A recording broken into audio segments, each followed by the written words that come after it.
نبخش اما گذر کن. نه هر زخمی را مرهمی است و نه هر شکستی را بخششی در پی. بعضی جفاها را نه دل میپذیرد و نه زمان فراموش میکند.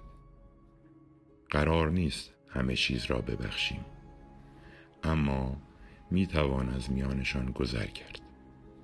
گذر کردن نه به معنای فراموشی است، نه نشانه ضعف یا بی‌تفاوتی، بلکه بلندای روحی است که فهمیده بعضی رنجها را باید واگذاشت، نه برای آنان که آن را آفریدند، بلکه برای خودمان، برای رهایی، برای برگشت آرامش به جان خسته.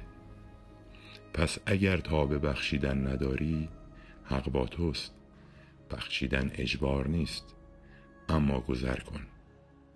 نه برای آنان که سزاوار گذشتند که نیستند، بلکه برای تو که سزاوار آرامشی، سزاوار رهایی.